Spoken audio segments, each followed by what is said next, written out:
Deputado sequestrado por capangas de Maduro continua preso.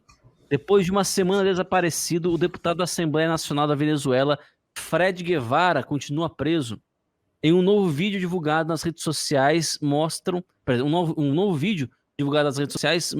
o momento em que Guevara foi pego por agentes do Serviço de Inteligência Bolivariano comandado por Nicolás Maduro. Temos aí o vídeo, né? Tá passando aqui, pessoal. Vamos ver se a gente consegue passar aqui para eles. Isso aí. Depois da prisão, o deputado passou mais de 2 dias em situação de desaparecimento e somente na madrugada de quinta, dia 15, foi apresentado a um tribunal. O juiz José Massimino Marques Garcia manteve a prisão de Fred Guevara por supostas ligações com extremistas e grupos paramilitares colombianos. Uma publicação feita por sua equipe no Twitter aponta que desde que foi levado pelos capangas, abre aspas, a ditadura de Maduro continua violando seus direitos, pois nem sua família e nem seus advogados puderam ver ou fazer contato, fecha aspas. Nas últimas semanas, a oposição de Maduro, junto a milhares de cidadãos venezuelanos, vem defendendo o Acordo de Salvação Nacional. O documento é um protesto contra os abusos do governo socialista e cria ainda um plano de compra de vacinas e defendem eleições justas e livres. No site oficial da Assembleia Nacional da Venezuela, os parlamentares denunciam que diversos opositores foram presos. Manifestantes estão sendo reprimidos com violência. Os julgamentos dos cidadãos têm acontecido somente em tribunais militares, além dos casos de desaparecimento e tortura, que se somam a diversas outras graves violações dos direitos humanos. Sepúlveda. Ítalo, eu acho que essa notícia merece um certo contexto pelo seguinte. Fred Guevara é um dos principais parlamentares ligados ao Juan Guaidó. Nós nesses últimos meses, sobretudo a partir do momento em que o Biden se alçou ao poder nos Estados Unidos, nós tivemos uma mudança radical no quadro político da Venezuela. Por quê? Porque o Biden e a União Europeia começaram a fazer uma pressão para que houvesse um entendimento nacional que pudesse levar à realização de eleições na Venezuela. Mas a realização de eleições na Venezuela com a participação, digamos, comandadas pelo regime do Maduro. Isso é uma coisa inacreditável e para mim, inaceitável. Bom, mas esse caminho estava sendo tomado, inclusive pelo seu Guaidó, que estava até para viajar à Europa pedindo que fossem caindo certas medidas e certas sanções ao regime do Maduro, enquanto que o Biden está fazendo cair a cada dia algumas das medidas de pressões diplomáticas e outras comerciais sobre sanções comerciais sobre o regime do Maduro. Muito bem. Nesse contexto, estava na Venezuela uma equipe do Parlamento Europeu ou da Comunidade Europeia para supervisionar esses entendimentos para umas eleições livres. Quando, de repente, estouram os protestos em Cuba.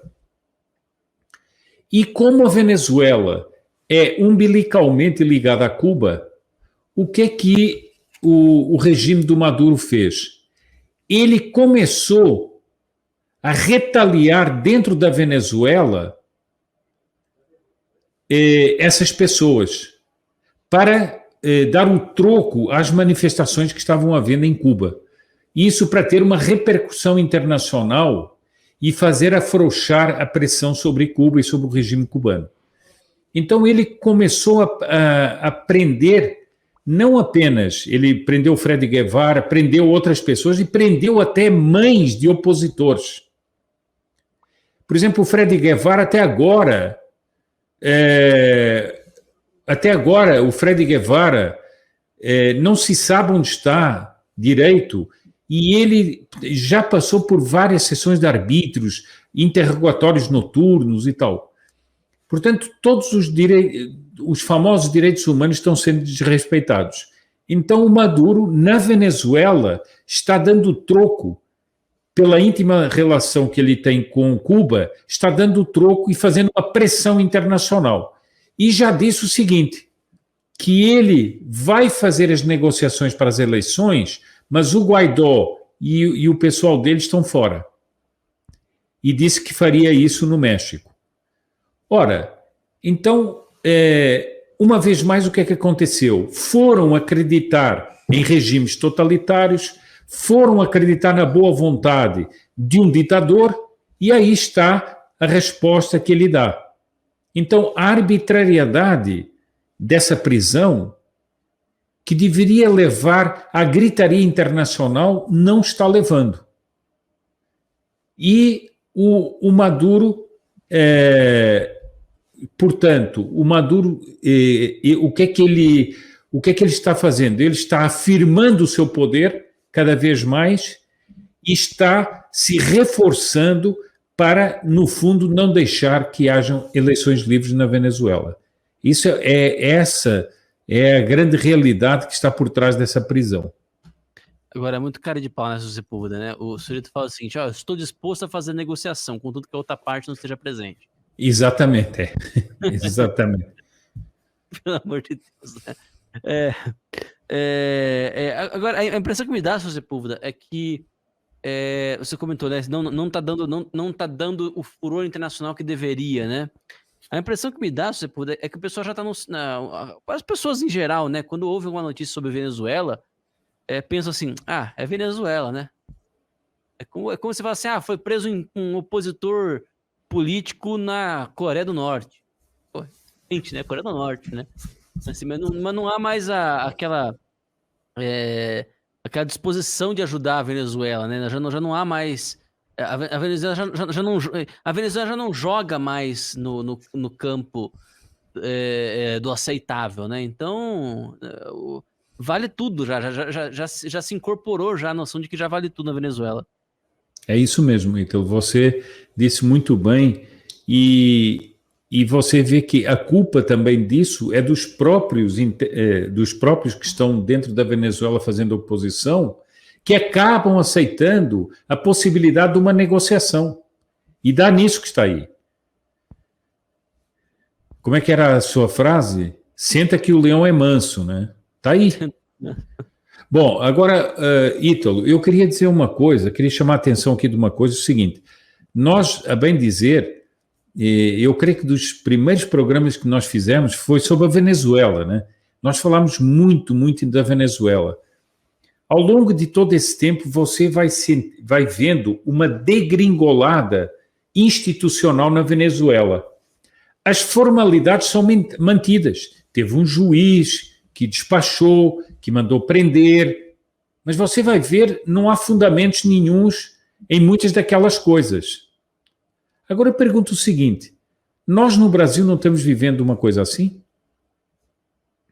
Quando, por exemplo, o Supremo atropela as funções do Executivo, quando ministros, em afronta à lei e à Constituição, vão pressionar deputados dentro do Parlamento para que não aprovem uma PEC, por exemplo, do voto auditável, quando há prisões absurdas, como nós assistimos no Brasil, eu pergunto o seguinte, quando há perseguições, como foi feito ao Terça Livre, isso não é um passo a passo de uma degringolada? Ninguém chega ao fundo de um poço, de uma escada que leva ao fundo de um poço, de uma vez só.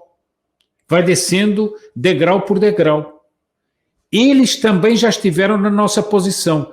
Primeiro é uma ilegalidade aqui, depois são 2 ilegalidades ali, depois são 3, 4, 5, e a pessoa vai dizendo, não, mas dá um jeito aqui, não dá jeito nenhum, porque isso é um caminho que não tem volta.